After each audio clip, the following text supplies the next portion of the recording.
Mama itu kurang tidur, dia bilang. Aku aja yang biasa begadang melihat mama, aku aja nggak sanggup. Nah, itulah tante kenang-kenangan dari Bram. Dan saya benar-benar, aduh Tuhan, terima, aku semakin sadar.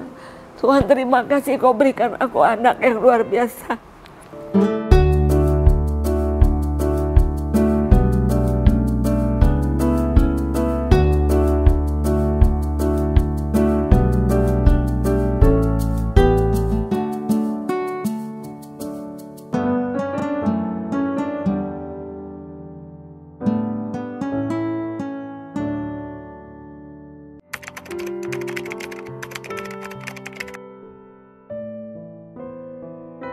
Ya, luar biasa pekerjaan Tuhan ya, karya Tuhan yang kadang-kadang tidak terselami, yang tidak terbayangkan apa masuk rencananya.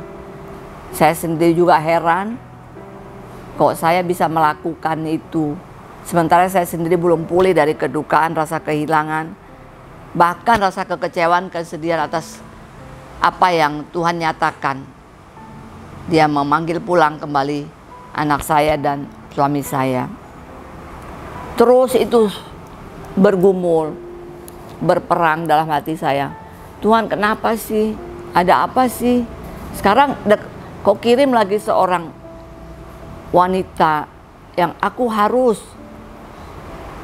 hadapi, dan kok aku bisa membawa anak ini kepada Tuhan sementara diriku sendiri dalam keadaan terpuruk. Itu menjadi satu pergumulan pertanyaan. Dan sambil kami berjalan, saya terus harus mendukung dan mensupport teman anak saya ini supaya dia terus imannya tidak goyah. Pasti banyak terjadi pergolakan, pengaruh pun dari orang-orang sekitar. Kenapa seperti itu? Saya bilang jangan goyah ya, apapun yang terjadi tetap pegang salib Kristus yang sudah memenangkan kamu. Dan ternyata dia terus merasakan hidup dalam Kristus itu luar biasa. Tapi saya sebaliknya malah saya lemah. Dan apa yang saya alami itu membuat saya terpuruk seperti yang saya sudah katakan sebelumnya. Rencana saya membuka kafe itu ada sebagian tadinya rencana untuk membantu ekonomi keluarga. Selama pandemi ini banyak orang semua terpuruk baik dalam pekerjaan, dalam ekonomi, dan itu kami alami bukan sejak pandemi. Sebelum pandemi kami sudah mengalami keterpurukan. Suami saya itu sudah sejak tahun 98 perusahaannya bangkrut, pekerjaannya kadang ada kadang tidak. Saya tadinya sebagai dosen juga, tapi kami juga mengalami masa pensiun, dan di terakhir kami juga pernah bekerja di satu perguruan tinggi swasta, tapi kami mengalami banyak persoalan di sana karena kami tidak digaji selama 3 tahun. Jadi kami hidup boleh dikatakan hari ini apa, besok apa. Dan seperti yang kalau kita mau berdoa-doa Bapa kami itu, saya mengalami. Berikanlah kami pada hari ini makanan kami yang secukupnya. Dan itu kami alami.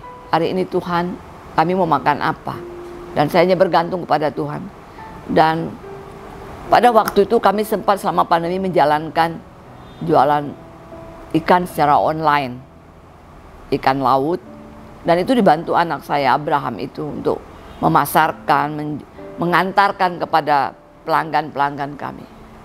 Nah, satu hal kalau saya mau ingat bagaimana pada waktu itu, sebenarnya saya suka pergi sama anak saya yang pertama. Kami berdua yang selalu pergi belanja, beli ikan tengah malam sampai jam 2-3 pagi, pulang dari pasar ikan untuk kami bawa pulang, besok dibersihin, besok udah diantar ke pelanggan. Suatu hari karena abangnya kena COVID, pas saya yang pergi sama Bram, dan pada Bram itu paling tidak suka bau amis, ya, dia paling mual, paling. Saya bilang, Bram, temanin mama. Aduh ma, sorry lah kalau untuk itu nggak kuat. Saya bilang, bagaimana mama? Ya kalau nggak gara-gara itu kita nggak makan. Masa kamu mau terima makannya doang? Saya sampai agak marah waktu itu. Tolonglah bantu mama kali ini. Kalau kamu nggak mau ikut ke dalam pasarnya, kamu tunggu di mobil. Akhirnya dia ikut. Dengan perasaan mungkin saya tahu dia terpaksa, tapi dia mau antar saya. Karena saya waktu itu bilang begini, kamu kalau ngantarin orang, jemput orang kemana-mana kok mau, kok mama aja nggak mau. Saya bilang gitu, biasa kan orang tua ya, selalu menuntut, selalu membandingkan. Oh gitu, mama sendiri nggak diantar. Kalau orang lain 24 jam katanya kamu siap. Nah, wah mama udah cerewet, bawel, dia bilang gitu. Akhirnya dia ngantar juga. Begitu sampai dekat mau pasar ikan, memang dia bilang, aduh, dia udah nggak tahan. Udah kamu di mobil, mau di mobil juga mah percuma katanya. Bawa. Terus ya udah nggak tahu, terserah kamu mutar kemana. Saya bilang saya turun, saya udah dengan pakaian, pakai sepatu, ya ikan, pakai udah. Terus rupanya saya kaget, tiba tunggu mah, dia bilang. Ada kena yang mau bantu, mau saya panggil gitu.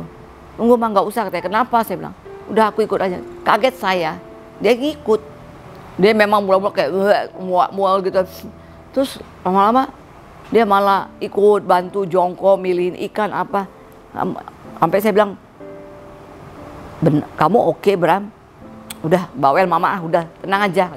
Malah dia foto-foto semua ikan-ikan. Ih, ikan apa ini mah, ikan apa? Akhirnya terus cara milih ikan tuh kayak gini nak, insannya segar, matanya masih seperti ini. Sampai dan dia menyimak, dan dia ikutin, dan dia fotoin dia. Dan saya ingat banget waktu itu dia excited, dia mau gitu ya.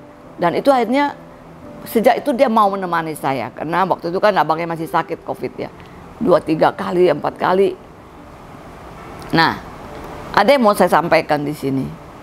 Ketika dia sudah pergi, nah teman-temannya kan selama hampir ya istilahnya 40 hari ngumpul di kafe ini, mengingat anak saya, bercerita tentang anak saya, menghibur saya. Saya salut lah, mereka datang ya untuk menguatkan saya. Solidaritas teman-teman itu luar biasa, dari semua agak golongan, kalangan datang, yang saya nggak kenal jadi kenal gitu. Bahkan dari luar kota, saya kaget, ada yang dari ujung Pandang, Makassar, dari Bandung, entah dari manapun datang. Nah, ada satu cerita yang menarik yang disampaikan. Tante, ada yang mau saya sampaikan. Ya, tapi tante jangan sedih ya. Saya bilang, tapi ini pasti tante bangga lah punya anak. Kenapa? Iya, dia bilang begini. Kami heran lihat Bram. Bram itu orangnya suka bercandaan, pecicilan. Ya, tapi dalam satu hal dia serius kalau mengerjakan. Nah, kami kaget. Dia kok serius sekali mau mengerjakan persiapan dia wanti-wanti semua nih teman-teman kru ini. Pokoknya ini harus kelar ya. Targetnya sebelum hari Sabtu, Jumat harus sudah kelar. Pokoknya nih jangan ada sampai ketinggalan. Ini harus dibikin begini, ini harus bikin begini. Nggak boleh ini. Terus aku mau bikin mamaku bangga sama aku. Aku bisa mengerjakan sesuatu, menghasilkan sesuatu, berbuat kebaikan buat teman-teman, dan pada akhirnya nanti juga mau menjadi berkat buat keluarga, dia bilang gitu. Dan satu hal, tante, tiba-tiba Bram nangis. Yang nggak pernahnya Bram itu nangis. Dia orangnya yang suka bikin kita ketawa, menghibur, suka banyol. Tiba-tiba dia nangis terseguk-seguk. Dia bilang begini, mendadak dia langsung nangis. Kalian tahu nggak kenapa saya harus berjuang membangun warung kopi ini? Saya tidak mau lagi melihat mama saya capek jongkok di pasar ikan yang bau amis itu tengah malam sendiri. Dia pulang jam 2-3 pagi hanya untuk membantu keluarga kami karena dampak dari pandemi. Terus bapak saya sakit-sakitan, perlu biaya besar. Makanya saya mau membuat mama saya bangga sama saya, menolong ekonomi keluarga kami. Dan dia menangis tante, dia menangis terisak-isak. Dia tanya, tidak tega lihat mama harus bekerja seperti ini, jualan ikan tengah pagi. Nanti sampai rumah harus membersihkan lagi ikan itu bersama tukang ikan sampai jam 5 pagi. Mama itu kurang tidur, dia bilang. Aku aja biasa begadang melihat mama, aku aja nggak sanggup. Nah, itulah tante kenang-kenangan dari Bram. Dan saya saya benar-benar aduh Tuhan terima, aku semakin sadar. Tuhan terima kasih Kau berikan aku anak yang luar biasa. Ternyata anakku Bram yang Kau berikan itu anak yang luar biasa baik, penuh perhatian dan tanggung jawab. Dan aku bersyukur Tuhan percayakan aku boleh memiliki anak yang dari Tuhan 35 tahun. Di situ aku semakin melihat kebaikan Tuhan, menyadari bahwa aku harus belajar menerima keputusan Tuhan yang tidak bisa diubah. Dia harus panggil pulang anakku dalam keadaan dia posisi dia yang terbaik. Dia mau menyenangkan hati orang tua, dia sudah menyenangkan banyak orang. Dan aku yakin, percaya dia juga menyenangkan hati Tuhan dengan apa yang dia perbuat. Yang di luar sana aku tidak tahu, tapi pada akhirnya teman-teman banyak bercerita tentang kebaikan-kebaikan yang dia perbuat.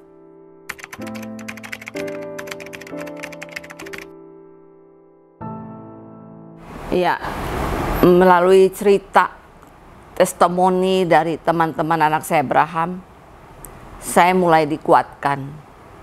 Saya mulai belajar menerima keputusan Tuhan yang tidak bisa diubah. Betapa luar biasanya karya Tuhan itu. Sebegitu bagusnya, sempurnanya ciptaannya. Berarti penciptanya berarti luar biasa. Di situ saya disadarkan. Dan saya seperti biasa setiap hari mesbah yang biasanya bertiga, sempat saya tidak lakukan karena saya tidak sanggup. Biasanya kami bertiga di sofa ini sharing baca firman Tuhan, ya, aku, suamiku dan Bram. Tapi ketika aku sendiri kayaknya aku seperti bingung. Biasanya ada kami gantian membaca ayat, ini sempat seperti itu. Apalagi terutama terhadap suamiku yang selalu di samping saya, matanya sudah nggak susah melihat. Jadi kalau saya selalu bacain, bantuin, tanpa sadar tuh kebiasaan seperti itu. Saya coba, iya Pak ini, kaget saya ternyata dia sudah tidak ada. Tapi itu kayak terbawa, dan saya nangis lagi jatuh, lagi nangis lagi jatuh.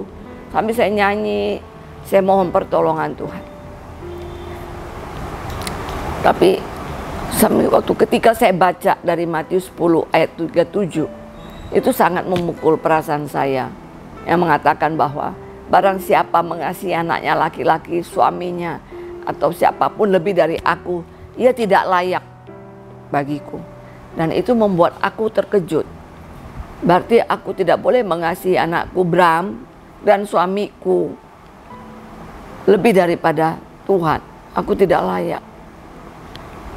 Itu membuat aku sadar, oh Tuhan, berarti kalau aku lebih mengasihi anakku dan suamiku, berarti aku tidak layak di hadapan Tuhan. Celaka.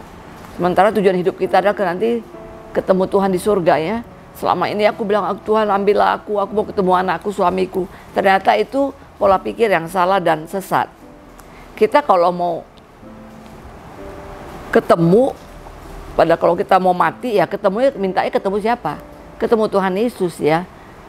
Jadi saya minta ampun di sama Tuhan.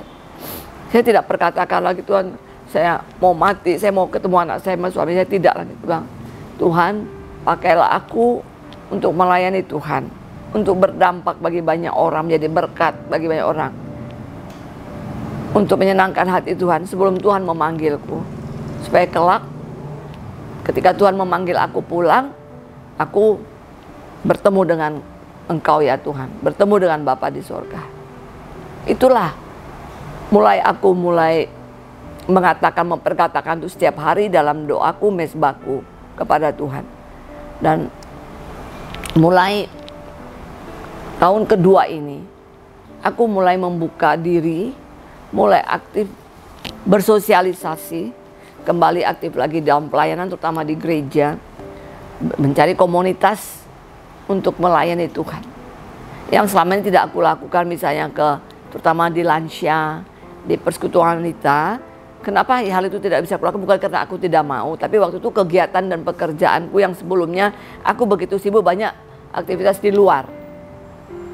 Jadi ternyata Tuhan izinkan melalui kejadian ini, masa pandemi ini, semua pekerjaan kegiatanku itu sudah tidak ada lagi.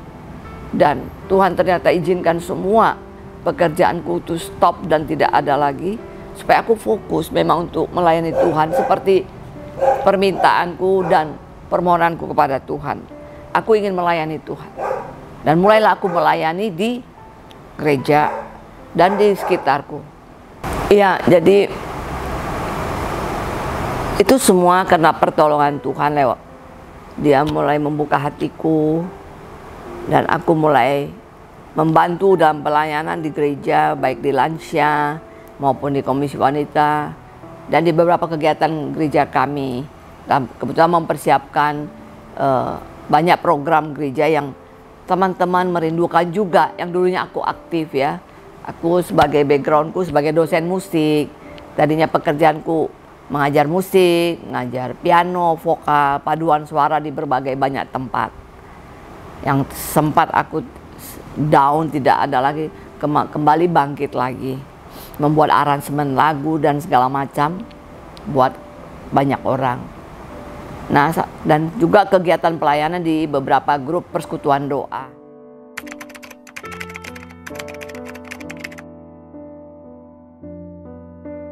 Nah, suatu hari saya ikut ambil bagian dalam pelayanan diakonia sosial ke panti Berea yang ada di Kebun Jeruk bersama satu kumpulan persekutuan doa Deborah.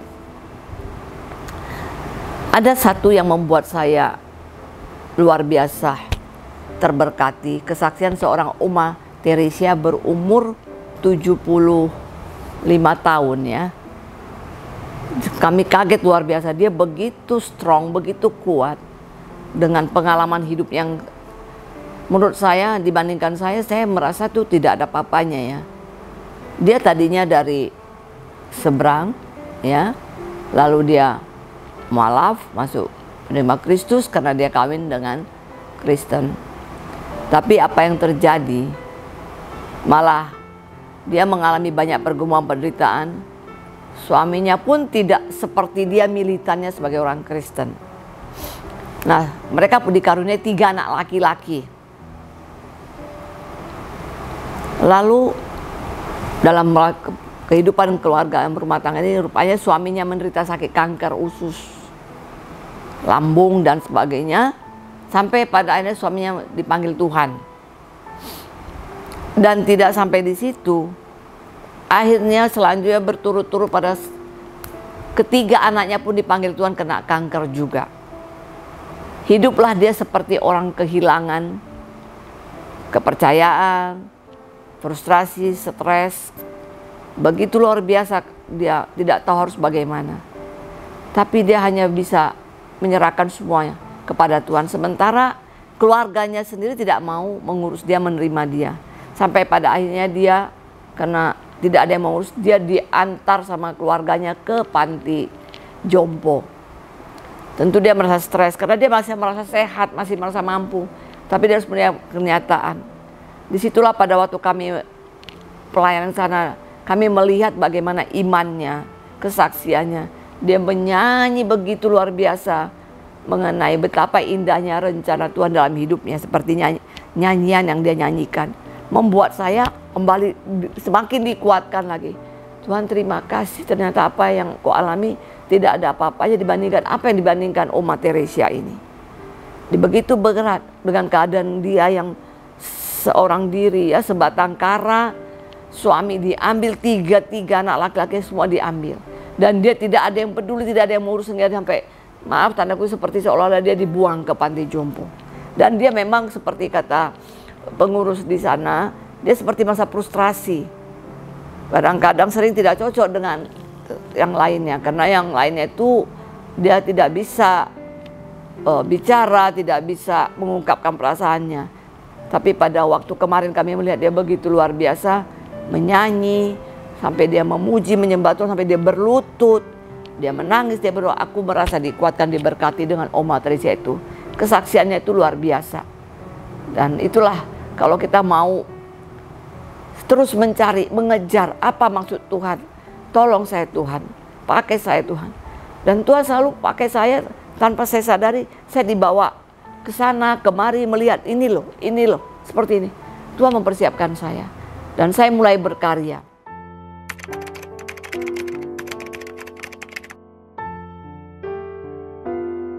Dan saya banyak juga tidak hanya di kegiatan kerohanian juga, tapi di sekuler, di teman-teman pelayanan di luar. Ada satu kegiatan Ibu-Ibu Japri, Jamaah Perempuan Indonesia.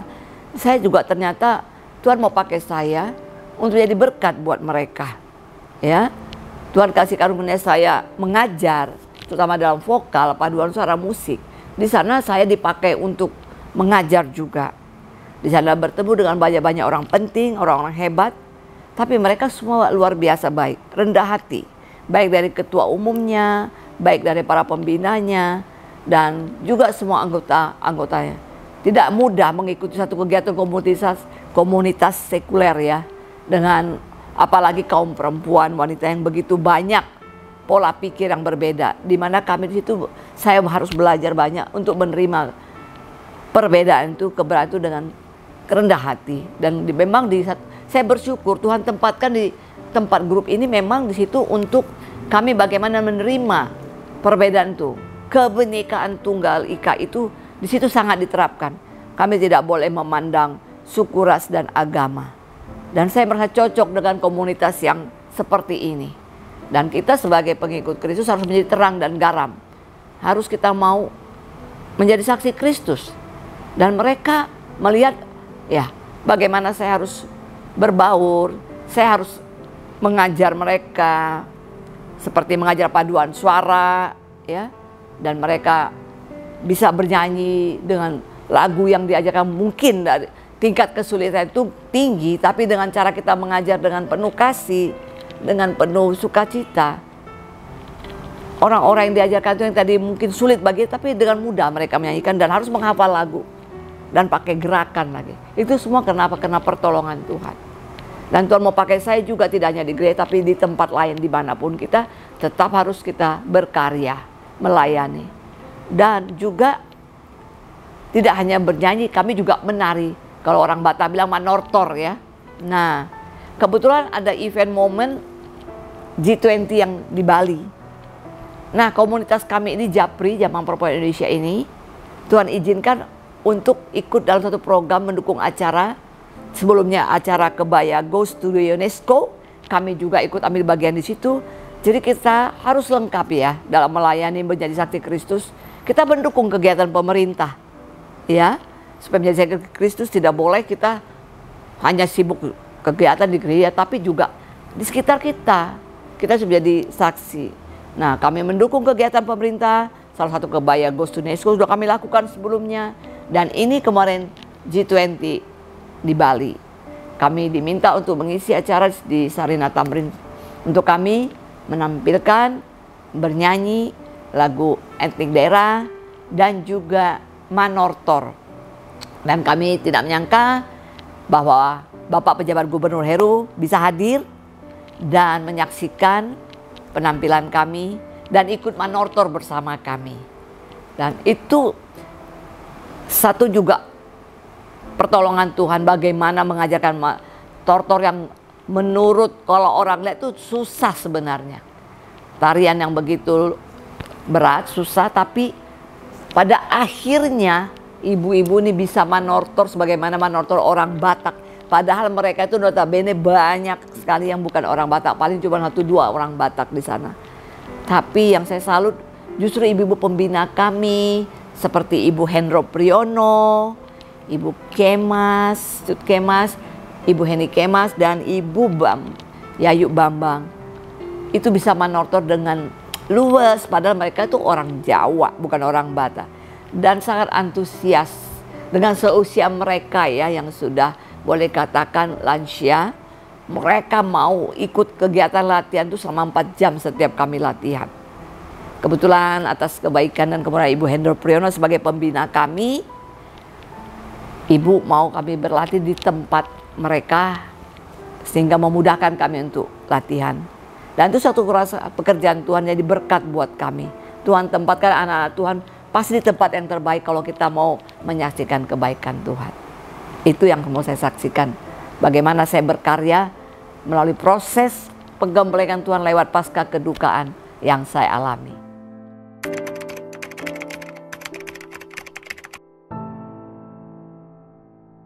Saya sungguh bersyukur lewat Heser Entertainment ini saya boleh berbagi cerita dalam kehidupan saya, di mana lewat kesaksian ini boleh jadi berkat bagi setiap Bapak Ibu, saudara-saudari yang saya kasih menyaksikan tayangan ini. Dan lewat pergumulan ini ternyata Tuhan berbicara kepada saya. Kita selama ini mengatakan mengenal Tuhan, mengasihi Tuhan, melayani Tuhan, mengalami Tuhan. Seperti apa? Itulah yang saya jalani selama hidup saya sebelum terjadi kejadian kedukaan ini. Kita aktif pelayanan di gereja, majelis, apapun yang kita pikir sebagai orang Kristen, pergi ke Tuhan, kita aktif melayani. Tapi itukah yang sesungguhnya? Ini saya pribadi mengatakan ternyata tidak demikian. Yang selama ini saya pikir fine-fine aja, nyaman, saya sudah melayani, saya pikir itu cukup, bagus. Tapi begitu mengalami kedukaan, saya kecewa, saya seperti bumerang yang selama ini saya melayani orang kedukaan, saya kasih kata ke penghiburan. Itu ternyata bumerang bagi saya. Dan mungkin saya mau berbagi kepada teman-teman bila ada teman-teman menghadapi kedukaan. Jangan pernah mengatakan, semoga kamu kuat, jangan nangis, jangan sedih. Jangan pernah mengatakan itu, karena itu menyakitkan buat kami yang mengalami. Orang yang sanggup mengatakan yang demikian itu adalah orang yang sudah pernah mengalami kedukaan. Cukup saja dengan pelukan, doakan dia yang kuat ya. Menangislah bersama orang yang sedang kedukaan. Tidak perlu mengatakan apapun, apalagi membacakan ayat firman Tuhan, jangan. Kalau Anda belum pernah mengalami. Tapi kalau seperti yang sudah mengalami, boleh mendukung, menguatkan, itu pun melihat momen yang tepat. Dan lewat pergumulan yang saya alami, barulah saya mengalami pengalaman Tuhan itu luar biasa indah. Meski melalui ada harga yang harus dibayar, yaitu saya harus mengalami kedukaan secara berturut-turut dalam waktu yang begitu singkat, 1 bulan. Anak saya dulu dipanggil Tuhan, sebulan kemudian suami saya.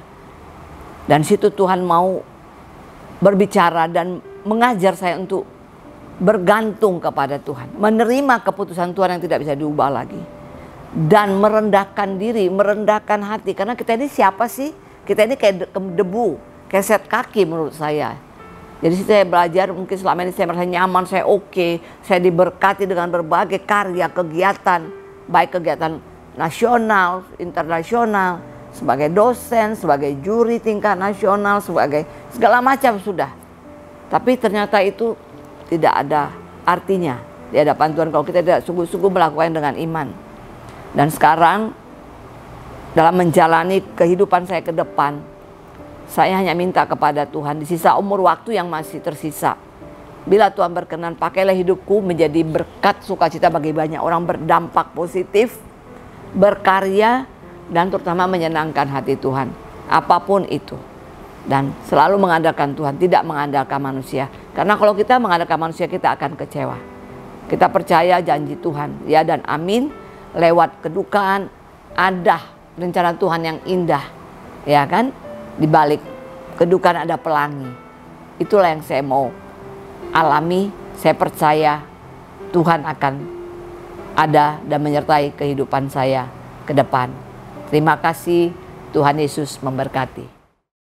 Sebelum Tuhan memakai dirimu sebagai hamba-Nya, Tuhan akan memproses dirimu untuk menjadi orang yang lebih baik. Tidak ada yang tahu rencana yang Tuhan rancang untukmu. Dari kehidupan yang dulu berkecukupan yang Ibu Rita alami, namun sekarang hidupnya sederhana. Dulu hidupnya nyaman, namun di masa lansia mengalami penurunan ekonomi. Abraham yang di umur 35 tahun dipanggil oleh Tuhan, dan dalam jangka 1 bulan, suami Ibu Rita pun ikut menyusul kepulangan Abraham. Dalam momen itu, Ibu Rita merasakan kepedihan, kekecewaan, dan kemarahan kepada Tuhan. Tidak hanya itu, tanah tempat Abraham dikubur itu dipenuhi sampah. Di lain hal, Ibu Rita ingin memberikan tanah yang indah dan strategis untuk anaknya dikuburkan. Namun, realita berbeda dengan yang dia harapkan. Ibu Rita marah kepada orang pengurus gereja yang menguburkan anaknya di tempat tersebut dan merasa frustasi dan bertanya kenapa anaknya tidak dikubur di bagian kiri yang masih banyak kosong. Namun pengurus gereja berkata kalau saat itu sedang masa COVID, tanah kiri yang tadinya kosong perlahan-lahan terisi dan akhirnya tidak ada lagi tanah kosong dan makam Abraham pun tidak bisa dipindahkan. Tidak lama dari kematian anaknya, suaminya yang sudah lama sakit-sakitan pun pergi menyusul anaknya. Air mata belum kering, Ibu Rita dihadapkan dengan realita pahit itu. Namun di balik kepedihan itu, Tuhan punya rencana yang indah dan lebih baik dari yang dia pikirkan. Di waktu pemakaman suaminya, Ibu Rita kaget ketika melihat tanah yang banyak sampah di sebelah makam Abraham itu dibersihkan dan bapaknya dikuburkan bersebelahan dengan Abraham. Ibu Rita merasa tergoncang batin. Di satu sisi marah dan di satu sisi merasakan kebaikan Tuhan. Setelah kejadian itu, Ibu Rita meminta maaf kepada pengurus gereja dan menolak untuk memindahkan makamnya ke tempat lain dan minta ampun kepada Tuhan. Dari kepedihan itu pula, Tuhan mengirim satu jiwa kepada Ibu Rita untuk diselamatkan dan dibawa ke Tuhan Yesus. Matius 10 ayat 37. Barang siapa mengasihi bapa atau ibunya lebih daripadaku, ia tidak layak bagiku. Dan barang siapa mengasihi anaknya laki-laki atau perempuan lebih daripadaku, ia tidak layak bagiku. Ayat Alkitab inilah yang terus menyadarkan Ibu Rita untuk bangkit dan kembali menjadi hamba Tuhan. Masa pemulihannya dia alami melalui pelayanan di gereja yang akhirnya mempertemukannya kepada Oma Teresia yang menguatkan imannya kepada Tuhan. Dari pertemuan itu, Ibu Rita mulai aktif berkarya kembali baik dari pelayanan gereja dan kegiatan di Japri. Semua demi menyenangkan Tuhan. Melalui proses yang pedih dan menyakitkan, Tuhan memproses Ibu Rita agar kuasa Tuhan bisa bekerja dalamnya. Dan Ibu Rita bisa memberikan berkat kepada orang-orang di sekitarnya. Dari kepedihan dan penderitaan yang kita alami, Tuhan sudah memiliki rencana indah di baliknya.